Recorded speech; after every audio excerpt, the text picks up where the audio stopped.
আসসালামু আলাইকুম। আমি জাকিরুল ইসলাম। প্রশান্তি ডায়েরি চ্যানেলটিতে আপনাদেরকে স্বাগত জানাচ্ছি। আজকে আমরা প্রশংসা নিয়ে কয়েকটি কথা বলবো। প্রশংসা মানব সম্পদের একটি শক্তিশালী সেতু বন্ধন। কখন কি ভেবেছেন কেন একটি সাধারণ ধন্যবাদ বা সাবাস আমাদের মনকে এত সতেজ করে তোলে? মানুষের প্রশংসা পাওয়ার আকাঙ্ক্ষা আমাদের সহজাত।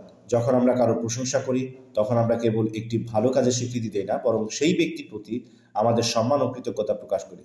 এই অভ্যাসটি ব্যক্তিগত জীবনের পাশাপাশি সামাজিক স্থিতিশীলতার জন্য অত্যন্ত গুরুত্বপূর্ণ। ইসলামের পবিত্র গ্রন্থ আল কোরআনের প্রথম সূরা ফাতিহা এই মহৎ গুণের এক অসাধারণ শিক্ষা দেয়। এটি শুধু একটি উপাসনার পদ্ধতি নয়, বরং এটি মানব জীবনের জন্য এক কার্যকারী দিক নির্দেশনা। সূরা ফাতিহা প্রশংসা থেকে প্রার্থনা। সূরা ফাতিহা পাঠের ক্রমটি আমাদের শেখায় কিভাবে বিনয় ও কৃতজ্ঞতার সাথে কিছু চাইতে হয়। সূরাটি শুরু হয় আল্লাহর প্রশংসা দিয়ে, আলহামদুলিল্লাহি রাব্বিল আলামিন, সমস্ত প্রশংসা জগৎসমূহের প্রতিপালক আল্লাহর। এই আয়াতটি আমাদের মনকে আল্লাহর মহত্ব, করুণা ও দয়ার কথা স্মরণ করিয়ে দেয়। যখন আমাদের হৃদয় আল্লাহর প্রশংসায় পূর্ণ হয় তখন আমরা নিজেদেরকে ছোটত্ব উপলব্ধি করি এবং একমাত্র তার কাছে সাহায্য প্রার্থনা করি। এই প্রশংসার পরেই আসে আমাদের আবদার, ইয়াকা না'বুদু ওয়া ইয়াকা নাস্তাইন। আমরা কেবল আপনার ইবাদত করি এবং কেবল আপনার কাছে সাহায্য চাই। এই ক্রমটি আমাদের প্রার্থনাকে আরও আন্তরিক ও অর্থপূর্ণ করে তোলে। জীবনের প্রতিটি ক্ষেত্রে প্রশংসা। সূরা ফাতিহার এই শিক্ষা শুধু আল্লাহর কাছে চাওয়ার মধ্যে সীমাবদ্ধ নয়, বরং আমাদের দৈনন্দিন জীবনেও এর গভীর প্রয়োগ রয়েছে। ব্যক্তিগত সম্পর্ক, যখন আমরা আমাদের বন্ধু, পরিবার বা প্রিয়জনের কাছে কিছু চাই, সরাসরি আবদার না করে যদি প্রথমে তাদের প্রতি আমাদের কৃতজ্ঞতা ও ভালোবাসা প্রকাশ করি, তাহলে আমাদের অনুরোধটি আরও বেশি ইতিবাচকভাবে গ্রহণ করা হয়। যেমন কোনো বন্ধুকে তার সাহায্যের জন্য প্রশংসা করলে তাদের মধ্যে পারস্পরিক বিশ্বাস আরও দৃঢ় হয়।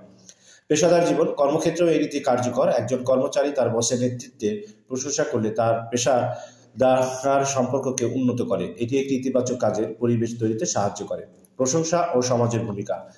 প্রশংসার চর্চা একটি সমাজে ইতিবাচক প্রভাব ফেলে। এটি কেবল ব্যক্তির আত্মবিশ্বাসকে বাড়ায় না, বরং সমাজের সামগ্রিক অগ্রগতিতেও অবদান রাখে।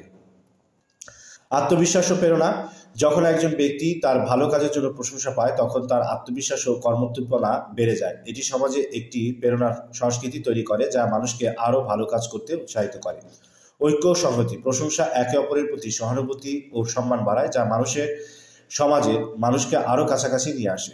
এটি সমাজের মানুষের মধ্যে একটি শক্তিশালী বন্ধন তৈরি করে যা সংহতি ও শান্তি নিশ্চিত করে। মানসিক সুস্থতা। বৈজ্ঞানিক গবেষণায় দেখা গেছে যে প্রশংসা করা এবং গ্রহণ করা মানুষের মানসিক চাপ কমায় এবং তাদের মেজাজকে উন্নত করে।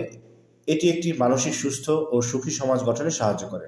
সূরা ফাতিহা আমাদের শেখায় যে জীবনের সবকিছুর জন্য আল্লাহর প্রশংসা করা উচিত। এই প্রশংসা মানব জীবনে এবং সমাজে এক ইতিবাচক ঢেউ তোলে, যা আমাদের সবার জন্য কল্যাণ বয়ে আনে। এরকম আরও ভিডিও পেতে হলে এই চ্যানেলটি অবশ্যই সাবস্ক্রাইব করে রাখবেন এবং ভিডিওটি ভালো লাগলে লাইক, শেয়ার এবং কমেন্ট করে রাখবেন। ধন্যবাদ। আল্লাহ হাফিজ।